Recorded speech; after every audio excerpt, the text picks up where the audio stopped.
మాటలకందని మరో దారుణం. కోల్కతా ఆర్జికల్ హాస్పిటల్లో వైద్య విద్యార్థినిపై అత్యంత భయంకరంగా రేప్ అండ్ మర్డర్. గత 6 రోజులుగా ఈ ఘటన దేశవ్యాప్తంగా సంచలనంగా మారింది. అట్టుడుకుతోంది. అంతకు మించిన ఆందోళనలకు దారితీసింది. ప్రభుత్వ ఆసుపత్రుల్లో ఇదేనా భద్రత అంటూ మెడికోలు తీవ్ర ఆగ్రహంతో ఉన్నారు. కేసు సిబిఐకి చేరింది. టీం హాస్పిటల్కి వచ్చింది. ఇప్పటికే ఒకరిని అరెస్ట్ చేశారు. పోస్టుమార్టం రిపోర్ట్లో దారుణమైన అంశాలు బయటకొచ్చాయి. గ్యాంగ్ రేప్ జరిగి ఉండొచ్చంటున్నారు. మరోసారి నిర్భయ ఘటనను గుర్తుకు తెచ్చిన ఈ ఘటన సభ్య సమాజాన్ని తలదించుకునేలా చేసింది.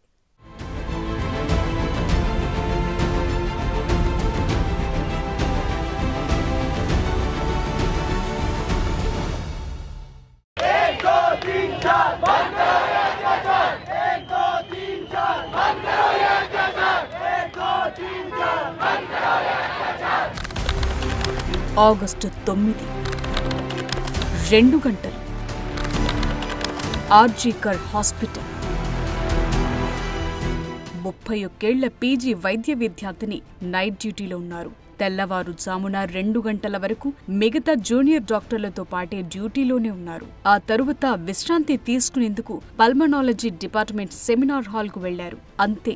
ఉదయం చూస్తే అర్ధనగ్న స్థితిలో అత్యాచారానికి గురై శరీరంపై తీవ్రమైన గాయాలతో ప్రైవేట్ పార్ట్స్ నుంచి రక్తస్రావమవుతూ అత్యంత దారుణమైన స్థితిలో హత్యకు గురై కనిపించింది. తెల్లవారుజామున 3 గంటల నుంచి ఉదయం 6 గంటల మధ్య ఏం జరిగింది?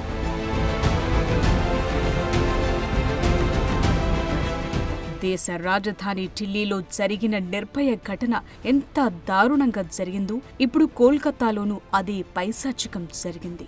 మరణానికి ముందే నరకం చూపించేలా ఆమెను చిత్రహింసలు పెట్టినట్లు పోస్టుమార్టం రిపోర్ట్ చెబుతోంది. డాక్టరై తన చిన్ననాటి కల నెరవేర్చుకుందామనుకున్న వైద్య విద్యార్థిని ఆశలు సజీవ సమాధి అయ్యాయి. ఏ హాస్పిటల్లో రోగులకు సేవలందించిందో అక్కడే దారుణమైన స్థితిలో కన్నుమూసింది. ఢిల్లీలో నిర్భయపై గ్యాంగ్ రేప్ ఎంత దారుణంగా జరిగిందో కోల్కతాలోనూ అంతకంటే దారుణాతి దారుణంగా రేప్ చేసి చంపేశారు. 4 పేజీల పోస్టుమార్టం రిపోర్ట్ చూసిన వారంతా అయ్యో పాపమంటున్నారు. విశ్రాంతి తీసుకుంటున్న విద్యార్థినిని దారుణంగా హింసించి అత్యాచారం చేసి చంపిన ఘటన సభ్య సమాజం తలదించుకునేలా చేసింది. హాస్పిటల్స్లో మెడికోల భద్రతను మరోసారి బయటకు తెచ్చింది ఈ ఇన్సిడెంట్. ఘటన జరిగిన టైంలో అనుమానాస్పదంగా అదే ప్లేస్లో తిరుగుతూ కనిపించిన సంజయ్ రాయ్ అనే వ్యక్తిని అరెస్టు చేశారు పోలీసులు. పోస్టుమార్టం రిపోర్టు ప్రకారం నిందితుడు విద్యార్థినిని బలంగా గోడకేసి కొట్టాడు. కళ్లద్దాలు పగిలిపోయాయి. అవి కంట్లో గుచ్చుకున్నాయి. శరీరమంతా ఘాట్లు పడ్డాయి. ప్రైవేట్ పార్ట్స్ తీవ్రంగా డ్యామేజ్ అయ్యాయి. లోతైన గాయాలు ఉన్నట్లు రిపోర్టులో తేలింది. గొంతు నులిమేశాడు. వేళ్లు విరిచేశాడు. పెదవులు, కాళ్లు, చేతులపై పెద్ద పెద్ద గాయాలయ్యాయి. కళ్లతో పాటు నోటి నుంచి రక్తం వచ్చింది. లైంగిక దాడి చేసేటప్పుడు గట్టిగా అరవకుండా గొంతు పట్టేశాడు. గొంతు నులిమి చంపటం వల్ల థైరాయిడ్ దగ్గర మృదులాస్థి ఎముక విరిగిపోయింది. ఆమె 2 కాళ్లు 90 డిగ్రీల దూరం పడి ఉన్నాయి. అంటే 2 కాళ్లను ఎంత బలంగా విరిచాడో అర్థం చేసుకోవచ్చు. ప్రైవేట్ పార్టీలో స్పెర్మ్ ఎక్కువ మోతాదులో గుర్తించినట్లు పోస్టుమార్టం చేసిన డాక్టర్లు చెప్తున్నారు. అంటే ఇది ఒక్కరు చేసిన పని కాకపోవచ్చన్న అనుమానాలను డాక్టర్లు వ్యక్తం చేస్తున్నారు. అంటే 2 లేదా 3 గ్యాంగ్ రేప్కు పాల్పడ్డారా అన్న కోణంలో సిబిఐ రంగంలోకి దిగింది.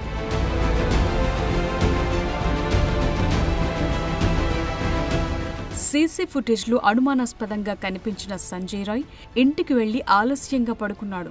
సాక్ష్యాలను ధ్వంసం చేసేందుకు వేసుకున్న బట్టలను ఉతికించాడని, అతని బూట్లు, వాటిపై రక్తపు మరకలు కనిపించాయని పోలీసులు గుర్తించారు. ప్రస్తుతానికి అరెస్టు చేసి విచారణ జరుపుతున్నారు.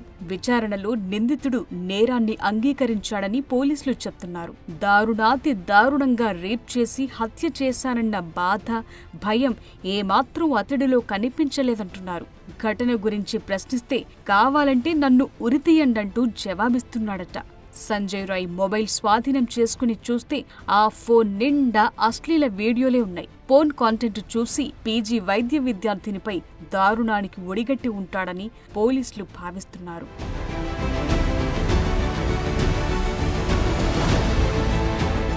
ఆగస్టు 9న విద్యార్థిని అర్ధనగ్న స్థితిలో సెమినార్ హాల్లో కనిపిస్తే ఆమె పేరెంట్స్ కు ఫోన్ చేసి సూసైడ్ చేసుకుందని సమాచారం ఇచ్చారు. తమ బిడ్డను చూడాలని వేడుకున్న 3 గంటల తరువాతే చూడనిచ్చారు. ఉదయం 6 గంటలకు మృతదేహాన్ని గుర్తిస్తే సాయంత్రం పోస్టుమార్టం చేశారు. ఇన్వెస్టిగేషన్ను హాస్పిటల్ సిబ్బంది పక్కదారి పట్టించారా అన్న డౌట్లు కూడా పెరుగుతున్నాయి. అంతేకాదు ఆర్జీగఢ్ హాస్పిటల్ ప్రిన్సిపల్ సందీప్ ఘోష్ మృతురాలి గురించి కొన్ని కామెంట్లు చేసినట్లు ప్రచారం జరిగింది. అర్ధరాత్రి దాటాక ఒంటరిగా హాస్పిటల్లో ఎందుకు తిరగాలి అని అన్నట్లు చెప్తున్నారు. తనను పదవి నుంచి దింపేలా విద్యార్థులను కొంతమంది రెచ్చగొట్టారని, నిందితుడికి శిక్ష పడాలనే కోరుకున్నానని, బాధితురాలికి వ్యతిరేకంగా ఎలాంటి వ్యాఖ్యలు చేయలేదని, సోషల్ మీడియాలో తనపై జరుగుతున్న అవమానాన్ని భరించలేకపోతున్నానన్నారు. మృతి చెందిన అమ్మాయి తన కుమార్తె లాంటిదే అని, అందుకే రాజీనామా చేస్తున్నానంటూ దిగిపోయారు.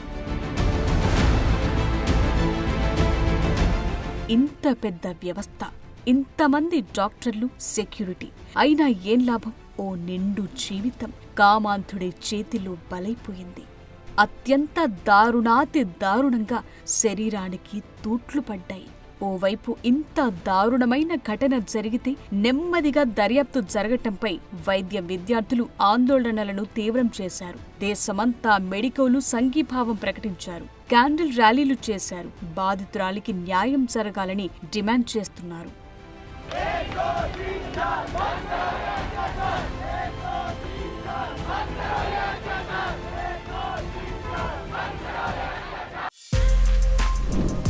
For more videos like this, subscribe Big TV channel.